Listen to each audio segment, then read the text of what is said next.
ہمارے درگاہیں ہیں، یہاں پہ ہمارے ولی اللہ بیٹھے ہوئے ہیں، ہم ان سے ملنے جاتے ہیں، نہ کہ شاپ کیپرز سے ملنے جاتے ہیں۔ وہ کھڑکیاں بیچی جاتی ہیں تو سیلز مین سے تھوڑی ہم ملنے جاتے ہیں، ہمارے بہنیں ہمارے بھائی سیلز مینوں سے تھوڑی دعائیں مانگنے جاتے ہیں۔ لیکن درگاہوں میں اب دکانیں نہیں چلیں گی۔ کسی سیلز مین کو، کسی بروکر کو درگاہ سے باہر کر رہے ہیں تو یہ دین میں مداخلت نہیں ہے، بلکہ وہ وہاں بیٹھ کر دین میں مداخلت کر رہے ہیں۔ ناظرین السلام علیکم، آپ جڑ چکے ہیں حیا جاوید کے ساتھ دا وائس آف کشمیر اور کشمیر آن لائن میں۔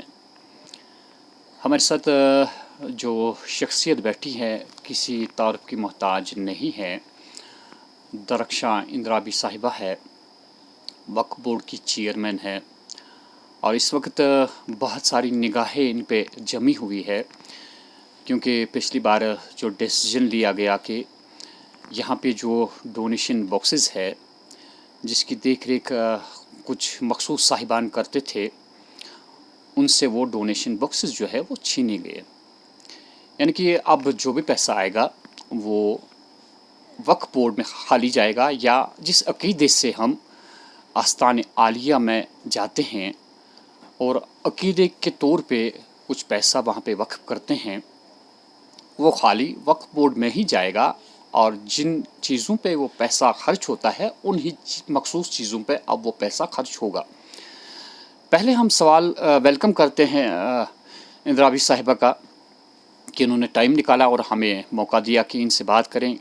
لوگوں کے بھی کچھ سوالات ہوتے ہیں، ہمارے اپنے سوالات بھی ابھر جاتے ہیں ذہن میں، اور ہم چاہتے ہیں کہ عوام اس سے آگاہ ہو جائے۔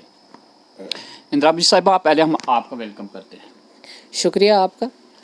سب سے پہلا سوال یہ ہے کہ آج تک ایسا قدم کسی نے نہیں اٹھایا تھا، اور پہلی بار آپ نے جو قدم اٹھایا، کیا سمجھ کے آپ نے یہ قدم اٹھایا؟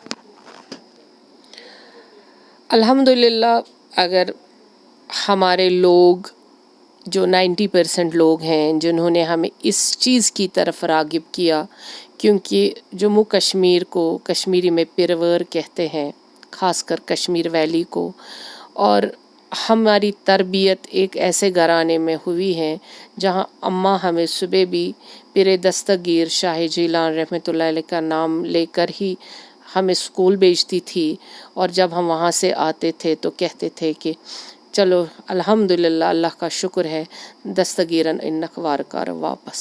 تو یہ چیزیں سنتے سنتے ہم بڑے ہو گئے ہیں، اور انہی ولیوں کے سائے میں ہم بڑے ہو گئے، پن پہ، اور ہمارے کشمیر میں ہر اطراف میں دیکھیے ان ولیوں کی درگاہیں ہیں۔ اور جب بھی ہم کہیں پہ بھی جاتے تھے، خود چیئرپرسن بننے سے پہلے بھی، تو ہمیں بہت آڈ سا لگتا تھا، لوگوں کی شکایتیں تھیں۔ ہم دلی میں 6 سال رہے، تب بھی لوگوں کی شکایت تھی کہ یہاں پہ جو لوگ وہاں پہ بیٹھے ہیں، اپنے دکانیں جمائے ہوئے ہیں، وہ درگاہوں کا وہ جو تقدس ہے کہیں ڈگمگا رہا ہے۔ اور بہت سارے ایسے لوگ تھے جو اب کتراتے تھے درگاہوں پہ جانے سے، اور یہ سب دیکھ کر جب آپ کسی ادارے کو دیکھ ریکھ کے لیے آپ کو سرکار بھیج دیتا ہے تو آپ کو دیکھنا ہے وہاں کیا خامیاں ہیں، اور ہم ان خامیوں کو کیسے دور کریں۔ ہمیں لگا کہ ہم نے جب بورڈ کی میٹنگز لی، ہم نے ہر ایک چیز، آپ بھائیوں نے بھی، ہم میڈیا کا بھی شکریہ ادا کرتے ہیں، میڈیا کے ذریعے سے ہمارے 99% لوگوں نے جو شکایتیں کی تھی، کیونکہ ہر کوئی سامنے نہیں آتا ہے، ان کی جو شکایتیں تھی وہ درگاہوں کے لیے تھی۔ جو ہماری زیارتیں ہیں وہاں پہ اب کوئی جانا ہی نہیں چاہتا تھا۔ بہنوں کی تو بات چھوڑیے، اب ہمارے بھائی بھی کتراتے تھے، وہ کہتے تھے ہم جاتے ہیں عبادت کے لیے لیکن ہمیں وہاں پہ لوٹا جاتا ہے۔ اب ہمارے کچھ لوگ ہم سے ناراض ہیں، ہم یہ الفاظ کیوں یوز کرتے ہیں، لیکن یہ ہم الفاظ اپنے نہیں، ہم ان لوگوں کے یوز کر رہے ہیں جنہوں نے ہم تک گریوینسز پہنچائی، جنہوں نے ہم تک شکایتیں پہنچائی، جو ویڈیوز اپلوڈ ہو گئے، جو میڈیا نے اس میں ہاتھ اپنا دکھایا کہ بھئی یہ ہو رہا ہے، تو ہمیں تو فیصلہ لینا ہی تھا۔ اس لیے ایک فیصلہ ہم نے آرڈر نکالا اس میں یہی ہے کہ ہمارے درگاہوں کا جو تقدس ہے وہ برقرار رہے، جو ہمارے دین کے فرائض ہے، جو ہمارے اسلام کے فرائض ہے وہ برقرار رہے، اس میں کوئی کوتاہی نہ ہو اور ہمارے درگاہوں پہ کوئی انگلی نہ اٹھائے، وہ اس تقدس کو برقرار رکھنے کے لیے وہ آرڈر آیا۔ میم ایک اور سوال ہے آپ سے، جو مخالفت کرتے ہیں اس چیز کی، ان کا یہ کہنا ہے کہ یہ جو لوگ وہاں پہ بیٹھا کرتے تھے، لوگ جو بھی پیسہ دیتے تھے، ایک تو آستان عالیہ کے لیے ان کا اپنا عقیدہ ہے، وہ اس میں الگ سے پیسے دیتے ہیں، اور یہ جو لوگ وہاں پہ بیٹھتے تھے انہیں لوگ اپنی مرضی سے پیسہ دیتے ہیں۔ تو آپ اس بات کو لے کے کیوں اعتراض ہے آپ لوگوں کو کہ اگر ذاتی طور پہ انہیں کوئی پیسہ دیتا ہے تو اس میں کیا خرابی تھی؟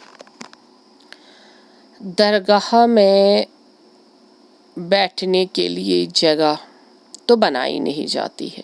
اگر پیر مریدی، ہم نے بھی بچپن سے دیکھا ہے، جو بھی پیر حضرات ہوتے ہیں، جب ہم بھی کبھی ڈرتے تھے تو ہمیں بھی ماما کبھی پیر کے پاس لیتی تھی، تو ہم وہ پیر کے پاس گھر جاتے ہیں۔ تو یہاں پہ جو ہمارے درگاہیں ہیں، یہاں پہ ہمارے ولی اللہ بیٹھے ہوئے ہیں، ہم ان سے ملنے جاتے ہیں، نہ کہ شاپ کیپرز سے ملنے جاتے ہیں۔ وہاں پہ وہ کھڑکیاں، آپ نے خود بتایا کہ وہ کھڑکیاں بیچی جاتی ہیں، تو سیلز مین سے تھوڑی ہم ملنے جاتے ہیں، ہمارے بہنیں، ہمارے بھائی سیلز مینوں سے تھوڑی دعائیں مانگنے جاتے ہیں، ہم اپنے حضرت سلطان عارفین رحمۃ اللہ علیہ سے ملنے جاتے ہیں۔ ان کے مقدس قدموں میں بیٹھ کے ہم اللہ سے مانگتے ہیں کہ بھئی اللہ تعالی ہمیں معاف کرے۔ تو آپ کہیں گے کہ ہم اللہ اور ولی اللہ کے درمیان کسی اور کو آنے دیں گے، تو شاید یہ اچھی بات نہیں ہے۔ ہمارے تمام مسلمان بھائی اس بات سے اتفاق رکھتے ہیں کہ جو وقف بورڈ نے یہ فیصلہ لیا، یہ بہت سالوں پہلے لینا چاہیے تھا۔ اب جن لوگوں کو، دیکھیے اس میں بھی ایک بات ہے، ہم آپ کے ذریعے سے بتانا چاہتے ہیں کہ جو سجادہ نشین ہوتے ہیں، سجادہ نشین کن کو کہا جاتا ہے یہ بھی بتانا چاہتے ہیں۔ سجادہ نشین ہوتا ہے لینیج، جو آپ کا وارث ہوتا ہے، ان کو ہم سجادہ نشین کہتے ہیں۔ وہ ہے جہاں پہ ہم ان سے بات کریں گے، وہ اپنے گھروں میں باضابطہ بیٹھے ہوئے ہیں، ہم ان سے بات کریں گے، ہم ان کے تقدس کو خراب نہیں کریں گے، لیکن جو ہمارے ولی اللہ ہے ان کے تقدس کو بھی ہم اب خراب نہیں ہونے دیں گے۔ باقی رہی جو بزنس کی بات ہے، بزنس جو وہاں پہ چلاتے تھے، تو وہ ان کو ہم کہیں اور دکان دیتے ہیں، وہیں پر وہ وہاں پہ چلائے دکانیں، لیکن درگاہوں میں اب دکانیں نہیں چلیں گی۔ میم آپ کا یہ کہنا ہے کہ وہ اب یعنی کہ اگر ایسا بھی لگتا ہے کہ کوئی پرابلم کھڑی ہو جائے گی، جو لوگ وہاں پہ بیٹھا کرتے تھے، پہلے ہم اس بات کو کلیئر کریں کہ میم کہا جاتا ہے کہ وراثتی طور پہ جو وہاں پہ بیٹھا کرتے تھے، ان کے آبا و اجداد بھی پہلے وہاں بیٹھا کرتے تھے، اس کے بعد ان کے بیٹے بھی اب بیٹھا کرتے ہیں، تو ایسے میں لوگوں کو لگتا ہے کہ جیسا کہ اب ان کو ایک معمول سا بن چکا تھا کہ وہاں پہ بیٹھنے سے ہی وہ کمائی کرتے ہیں۔ لیکن جب آپ ان کو اب باہر کر رہی ہیں، آپ نے خود کہا کہ اگر وہاں دکانیں ہی چلانی ہیں تو کہیں اور پہ بھی ان کو ایڈجسٹ کر سکتے ہیں، اس کی تھوڑی سی وضاحت کریں۔ دیکھیے اگر وہ بزنس کرنا چاہتے ہیں اور تو بزنس تو شاید درگاہ میں بزنس کی اجازت نہیں ہے، وہاں پہ ہم نے پہلے بھی بتایا، کئی چینلوں کے وسادت سے ہم نے بتا دیا اپنے، کہ جو آپ نے بھی بولا کہ سجادہ نشین جو آپ کے فور فادرز سے ہیں، جو آپ کے اولادوں میں سے ہیں، وہ ان سے ہم بات کرنے کے لیے تیار ہے۔ باقی جو بزنس کے شاپس وہاں پہ کھلے ہوئے تھے، جو سیلز مین کھڑکیوں پہ بیٹھتے ہیں، ان سے ہمیں کیوں بات کرنی ہے؟ تو ہم نے درگاہوں کو بزنس ہب تو نہیں بنانا ہے، وہ وقف کی دیکھ ریکھ میں ہے، اور وقف وہاں پہ انتظام کر رہا ہے، ہمیں اسکول چلانے، ہم سے لوگ امید رکھ رہے ہیں، اور لوگوں نے اس آرڈر کو سراہا ہے۔ یہ 80 سال پہلے یا 75 سال پہلے یہ آرڈر ہونا چاہیے تھا کیونکہ اب اس میں سیاست کی مداخلت نہیں ہے اور ہم چاہیں گے کہ اس میں سیاست کو نہ آنے دے. اور جو لوگ ہمارے کچھ بہت بڑے جو خود کو انٹلیکچوئل کہتے ہیں، ہم بھی مانتے تھے، لیکن جب ان کے ہم بیان سنتے ہیں تو اس کے بعد ہمیں تھوڑا سا لگتا ہے کہ وہ کہتے ہیں ہم دین میں مداخلت نہیں ہونے دیں گے.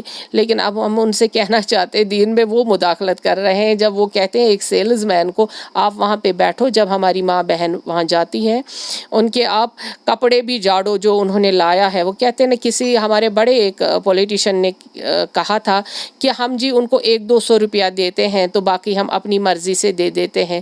لیکن کاش ایسا سچ ہوتا، وہ کبھی گئے ہوتے اور انہوں نے خود دیکھا ہوتا ان درگاہوں میں کیا ہوتا. تو یہ بیان بازی سے تو شاید اب دین میں مداخلت ہوتی ہے. جو ہم نے آرڈر نکالا، ایک جب ڈپارٹمنٹ ہوتا ہے اس میں آپ کو دیکھنا ہے کہاں پہ خامی ہے. یہ بھی ایک وقف بورڈ ایک ادارہ ہے، اس کے اپنے کچھ قانون ہیں، کچھ اپنے قاعدے ہیں. ہمیں ان قاعدے قانونوں کو لائے عمل جو ہمارا ہے اس پہ وہ قانون کو اپنے ہاتھ میں نہ کوئی لے، نہ ہی ہم اس میں مداخلت کرنے دیں گے، نہ ہی یہ دین میں مداخلت ہے. اگر ہم کسی سیلز مین کو، کسی بروکر کو درگاہ سے باہر کر رہے ہیں تو یہ دین میں مداخلت نہیں ہے، بلکہ وہ وہاں بیٹھ کر دین میں مداخلت کر رہے ہیں. میم آخری سوال ہے آپ کے لیے، جب لوگوں نے یہ فیصلہ سنا، آپ بھی کہتی ہیں کہ 90% لوگ ایسے ہیں جنہوں نے ویلکم کیا اس فیصلے کا، لیکن دوسری جانب سے اب پیسہ آتا ہے، اس میں کنفیوژن سا لوگوں کو پیدا ہو جاتا ہے کہ وقف بورڈ یہ سارا لے جاتا ہے، پتہ نہیں یہ پیسہ کہاں جاتا ہے. دیکھیے وقف بورڈ کے پاس ابھی بھی 19 اسکول چل رہے ہیں جی، اور وہاں پہ بچے بھی پڑھ رہے ہیں، اچھی تعلیم ہوتی ہے وہاں. کوئی مفت تو آتا نہیں. جو ٹیچر صاحبان ہیں انہی جو آج بیان بازی کر رہے ہیں، انہوں نے اپنے ورکرز لگائے ہیں، چاہے وہ ٹیچر کے روپ میں. ہمارے پاس تو ابھی وہ ملازم ہیں، انہی کے ہیں. ہمارے ٹائم پہ ابھی کوئی نہیں لگا تو ہم خود بھی آئے ہیں. ہم وقف اپنے آپ کو کیے ہوئے ہیں. ہم وقف سے پانی بھی نہیں پیتے ہیں، یہ آپ سب جانتے ہیں. ہم تو کوئی سیلری نہیں لیتے ہیں، ہم وقف سے کوئی پینی نہیں لیتے. ہم نے خود کو وقف کیا ہے وقف کے لیے، تاکہ ہم صحیح طریقے سے وقف کا جو اصل کام ہے اس کو عملائیں. رہی بات کی پروجیکٹس، جب وقف کے پاس پیسہ ہی نہیں تھا تو عملائیں کیا. یہ بھی جو جتنے ملازم ہیں یا جو بھی پروجیکٹس چل رہے تھے تو وہ بھی ٹھپ پڑے تھے، کیونکہ کووڈ کی وجہ سے. کیوں نظر و نیاز سے ہی تو وقف چلتا ہے. اب چلتا ہمارے پاس ایسیٹس بھی تھے، دکان بھی ہیں، شاپس ہیں ہزاروں کی تعداد میں. لیکن کیا بولا جائے، وہاں 100 روپیہ اور 500 روپیہ آپ کرایہ دیتے ہیں، اور جب ہم مانگنے جاتے ہیں جیسے ہم بھکاری ہوتے ہیں. جو ہم نے دیکھا تو وہ کیونکہ ورکرز رہے ہیں، ہمیشہ ووٹرز رہے ہیں، ان کو وہ معاف کیا گیا اور وقف بورڈ کو ایز اٹ از چلنے دیا گیا. کیونکہ پہلا کوئی کامن پرسن، ہمارا جیسا انسان وقف بورڈ کا چیئرپرسن بنا ہے، جس کا کوئی پولیٹیکل بیک گراؤنڈ نہیں ہے، بلکہ ایک انسانیت کا بیک گراؤنڈ ہے. جو درگاہوں سے اور وقف سے محبت رکھتے ہیں، ان کی آنکھیں کھلی ہوئی ہیں. ہم نے اس کو پولیٹکس میں نہیں تبدیل کرنا ہے. ہم جاتے ہیں لوگوں سے وہ پیسہ مانگنے کے لیے، وہ کہتے ہیں کیسا پیسہ، اور احتجاج، سٹے لانا. کس چیز پہ وہ سٹے لاتے ہیں؟ کیا ان کو یہ نہیں پتا ہے یہ وقف اللہ کی امانت ہے؟ کیا ان کو یہ نہیں پتا یہ اللہ و رسول صلی اللہ علیہ وسلم کے نام پہ وقف کیا جاتا ہے؟ اور یہ یہاں اگر وہ نہیں دیں گے تو روز محشر میں اس کا حساب پائی پائی کا ان کو دینا پڑے گا. ہم آپ کے ذریعے سے کہنا چاہتے ہیں، اور ہم آپ کے ذریعے سے یہ کہنا چاہتے ہیں، اگر وہ وقف اب جو املاک ہے ہمارے پاس جس سے ہمیں ریونیو آئے گا، نظر و نیاز کی بات چھوڑ دیجئے، جو ہمیں پیسہ ریونیو کے ذریعے آنا چاہیے تھا اس میں تو کروڑوں ہمارے جمع ہو جائیں گے. ہاسپٹل کیا، ہم تو نوجوانوں کو نوکری دے سکتے ہیں. ہم اگر یہ لوگ کہتے ہیں ہمیں نقصان ہے، ہم دکانوں کا کرایہ نہیں ہم آپ کے ذریعے سے ہم نے آج یہی کہا ہے وہ پھر ہماری دکانیں ایسیٹس چھوڑ دیں، تاکہ ہمارا یوتھ جو پڑھا لکھا بے روزگار ہے ہم ان میں یہ ایسیٹس دیں گے، آکشن کریں گے، وہ دکان نئے سرے سے چلائیں گے، نئے طریقے سے چلائیں گے. ایک تو وقف کو کرایہ بھی آئے گا اور ان کا روزگار چلے گا. وقف بورڈ ہوتا ہے کہ چیریٹی، وقف بورڈ بنا ہے چیریٹی کی جو زمینیں ہیں، چیریٹی کا جو سارا کچھ اسباب ہے اس کے دیکھ ریکھ کے لیے بورڈ بنتا ہے، یعنی کچھ لوگ اس کے لیے منتخب کیے جاتے ہیں جو دیکھ ریکھ کریں گے۔ وقف بورڈ کچھ خود میں تو کچھ ہے نہیں، یہ وقف کی پراپرٹیز ہیں، یہ ان کے دیکھ ریکھ کے لیے۔ اگر وقف کسی نے کیا ہے وہ چیریٹی ہے، آج کی ڈیٹ میں جو اس کی چیریٹی کے زمین پہ بیٹھا ہوا ہے اس کو مارکیٹ ریٹ سے زیادہ دینا پڑے گا، کیونکہ وہ اللہ کے نام پہ زمین جو دی گئی ہوئی ہے، انہوں نے زمین دی، یہ کرایہ بھی نہیں دیتے ہیں، روز محشر میں کیا منہ دکھائیں گے؟ ہمیں مارکیٹ ریٹ سے زیادہ پیسہ چاہیے۔ یہ کس نے کہا ہے کہ وقف ہے تو ہم کرایہ نہیں دیں گے؟ ہمارے وقت میں نہیں ہوگا ایسا۔ وقف کا احتساب ہوگا ان لوگوں سے بھی، ان پولیٹیشنوں سے بھی، اور جو اس کا پیسہ حرام والا کھاتے ہیں ان سے بھی احتساب ہوگا، اکاؤنٹیبلٹی ہوگی۔ یہاں بھی پوچھنے والے آئے ہیں، اور روز محشر کی تو بات چھوڑیے۔